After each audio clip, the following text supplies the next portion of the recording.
अस्सलामुअलैकुम मौजूद ख़वातीन हज़रात, वलीद अब्बास एक बार फिर आपकी खिदमत में हाजिर है और काफ़ी दिनों के बाद फेस कैम वीडियो लेके आया हूं। और आज आपको बताने जा रहा हूं 2023 आने वाला है, 15 से 16 दिन रह गए हैं, शायद कम ही रह गए हैं, लेकिन हम बात कर रहे हैं गाड़ियां आपने लेनी है। सारे सब्सक्राइबर के कमेंट्स आ रहे हैं, व्हाट्सएप के ऊपर मैसेजेस आ रहे हैं, इंस्टाग्राम के ऊपर आपके कमेंट्स आ रहे हैं। मतलब क्या आपको मैं बताऊं, आप दोस्तों की इतनी रिक्वेस्ट कि वलीद भाई हमें बताएं कि विदाउट इंटरेस्ट रेट या कम सूद की शरह के ऊपर हम किस तरह गाड़ी कौन से बैंक से इंस्टॉलमेंट के ऊपर बाय कर सकते हैं। प्रॉपर बात बताने जा रहा हूं, क्या प्लान होगा, क्या मंथली इंस्टॉलमेंट होगी, क्या रूल्स रेगुलेशन है, क्या क्या एलिजिबिलिटी क्राइटेरिया है।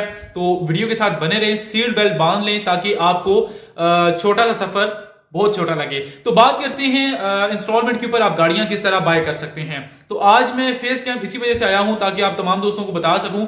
फर्स्ट ऑफ ऑल बात आ जाती है कि एलिजिबिलिटी क्राइटेरिया क्या है, कि आप उस स्कीम के लिए मींस के जो आपने कार लोन फॉर्म सबमिट करना है उसके लिए नाइल हैं या अहल हैं। तो उसके लिए सबसे पहले आपका जो है वो ड्राइविंग लाइसेंस होना चाहिए। मींस अगर आप अपने नाम पे गाड़ी निकलवा रहे हैं, अपने ब्रदर सिस्टर मतलब किसी के नाम पे भी गाड़ी निकल रही है तो उसका ड्राइविंग लाइसेंस बना हुआ होना चाहिए। फर्स्ट बात ये हो गई। और सेकंड बात ये है कि आप पाकिस्तान के सिटीजन हो और आपका नेशनल आईडी कार्ड पाकिस्तान का बना हुआ होना चाहिए। बस ये सिंपल सी बातें हैं।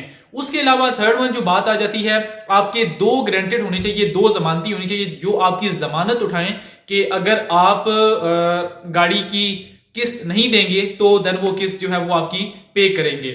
ये तो बात आ गई एलिजिबिलिटी क्राइटेरिया की। देन हम चलते हैं कुछ और जो इसकी डेप्थ में जाते हैं और आपको बताते हैं कि अगर आप सैलरी पर्सन हैं, बिजनेसमैन हैं, तो आप कोई भी काम करते हैं, कोई भी काम करते हैं, अगर आपकी सैलरी 30,000 से ज्यादा है, मींस के आप बजट के अंदर रहते हुए 30,000 से अगर आपकी सैलरी ज्यादा है, इनकम आपको शो करवानी पड़ेगी।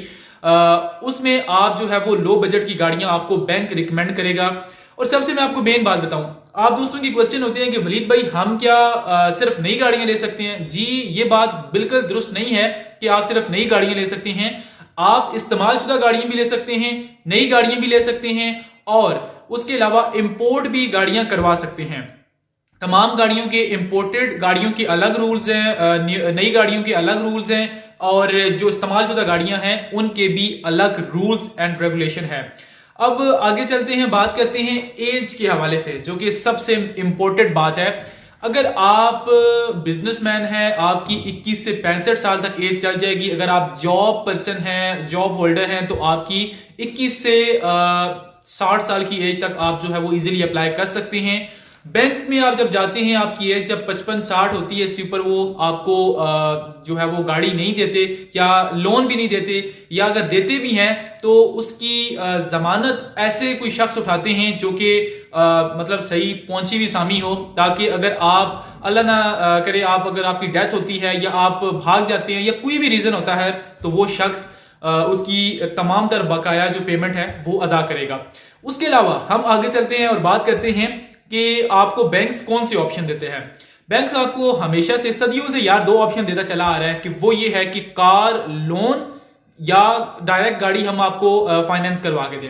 अब दोनों कंडीशंस में होता ये है, इंस्टॉलमेंट भी सेम होती है, जो इंटरेस्ट का रेट है वो भी सेम होता है। बात ये आ जाती है, एक आप पेमेंट लेते हैं, कैश में लेते हैं, देन आप जो है वो अपनी मर्जी से गाड़ी लेते हैं। सेकेंडली बात ये आ जाती है कि आप डायरेक्ट गाड़ी लेते हैं जिसमें तमाम तर जो हो उसको नंबर लगवाना, उसकी मतलब फर्दर जितनी भी इंफॉर्मेशन हम इतनी डेप्थ में नहीं जाएंगे, वीडियो लंबी हो जाएगी, वो तमाम तर जो है वो जिम्मेदारी जो है वो बैंक की होती है। और अगर आप लोन लेते हैं तो बैंक का सिर्फ ये काम है कि आपको 10 लाख 20 25 30 40 लाख जितने भी आपने पैसे लिए हैं वो आपके हैंड ओवर करके देन बाय बाय टाटा, आपने जस्ट उनको जो है वो जो इंस्टॉलमेंट देनी है, देन उनका आपसे या आपकी गाड़ी से कोई लेना देना नहीं है। सेकंड जो सबसे एक अच्छा क्वेश्चन है कि हम जो है वो अगर मतलब गाड़ी लीज पे ले लेते हैं, फॉर एग्जांपल देखिए आपको समझाना चाहता हूं, मेरी बात को समझे। अगर हम गाड़ी ले लेते हैं, हमारे पास पैसे आ जाते हैं, हमारा प्राइस बॉन्ड लग जाता है या हमें जो है वो कहीं ना कहीं से पैसे मिल जाते हैं, तो हमने क्या करना है कि सारी पेमेंट रिटर्न करनी है। तो वलीद भाई हमें ये बताएं कि कितने टाइम के अंदर हम जो है वो पेमेंट रिटर्न कर सकते हैं। तो अब आपने बात बड़े गौर से सुननी है। अगर आपने 1 साल से 7 साल का प्लान होता है, आपने 7 साल के लिए गाड़ी लीज करवाई है, 5, 2, 3, ये आप पे डिपेंड है। जितने भी साल के लिए आपने गाड़ी इंस्टॉलमेंट पे बाई की है वो कोई मैटर नहीं करता। बात यह है कि पहली 6 किस्तें, पहले 6 महीने की किस्तें आपको देनी पड़ेंगी। उसके बाद 7वां मंथ जब भी आएगा तो उसमें आपने क्या करना है कि बाकी 10 लाख, 20, 25, 30 जितनी भी अमाउंट बाकी बनती है वो आप वापस कर सकते हैं, और जो इंटरेस्ट रेट होगा वो भी बिल्कुल खत्म हो जाएगा या वही आप पे लगेगा जो पहले 6 महीने का होगा। तो ये भी ऑप्शन है, आप तमाम तर पेमेंट इजीली रिटर्न भी कर सकते हैं। ऐसा कंडीशंस में होता नहीं है, लेकिन क्वेश्चन पूछा गया था, मैंने कहा क्यों ना अपने दोस्तों को बताया जाए। उसके अलावा सबसे एक अच्छा क्वेश्चन ये भी है कि हम कौन कौन सी गाड़ी, मतलब किस बजट की गाड़ी ले सकते हैं। आप तकरीबन 1 लाख से 1 करोड़ तक की गाड़ी ले सकते हैं, लेकिन ये अब बैंक पे डिपेंड है कि वो आपकी जो है वो बैकग्राउंड को देखेगा कि आप बिजनेसमैन हैं, क्या काम करते हैं, आपके बैंक में कितने पैसे हैं, आप के पास क्या प्रॉपर्टी है, क्या कुछ चीजें हैं कि आप अगर 1 करोड़ रुपए की या 50, 60, 70 लाख रुपए की गाड़ी लेते हैं तो आप इजीली पेमेंट रिटर्न कर सकेंगे या नहीं कर सकेंगे। मींस के सादा अल्फाज में अगर आपको बताऊं तो आपकी डेप्थ में जाके वेरिफिकेशन करेंगे। उसके अलावा आप 1 साल से 7 साल के प्लान के लिए किसी भी बैंक से गाड़ी ले सकती हैं। और इंटरेस्ट की जो बात है ना, मैं आपको रिकमेंड करूंगा कि 3 बैंक आपको बताने जा रहा हूं। मेरा किसी बैंक के साथ कोई जाती तल्लुक नहीं है, जस्ट आपको इन्फॉर्मेशन देने जा रहा हूं। अच्छे रेट पे आपको गाड़ी मिलेगी एमसीबी बैंक से, बैंक ऑफ पंजाब से, और उसके अलावा अलाइड बैंक से। ये अच्छे बैंक हैं, यहां से आपको अच्छे रेट के ऊपर गाड़ी मिलेगी, अच्छे रेट के ऊपर गाड़ियों का लोन मिलेगा। लेकिन अब ये आपकी अपनी मर्जी है, आप पाकिस्तान के किसी भी बैंक में जाते हैं, वहां से गाड़ी लें, और डेली बेसिस पे, मंथली बेसिस पे, ईयरली इनके रूल्स और इनके शेड्यूल चेंज होते रहते हैं। मैं आपको नहीं बता सकता कि इतने परसेंट इन्होंने लेना है, इतनी ये ड्यूटीज हैं या ये वो चार्जेस हैं, क्योंकि इनकी ये चीजें चेंज होती रहती हैं और इसमें एग्जैक्ट बताना बड़ा मुश्किल हो जाता है। उसके अलावा बात आ जाती है कि तकरीबन आपको, फिर भी मैं अंदाजा लगा के बता दूं तो तकरीबन 15 से 25 के दरमियान आपसे ये डाउन पेमेंट लेंगे।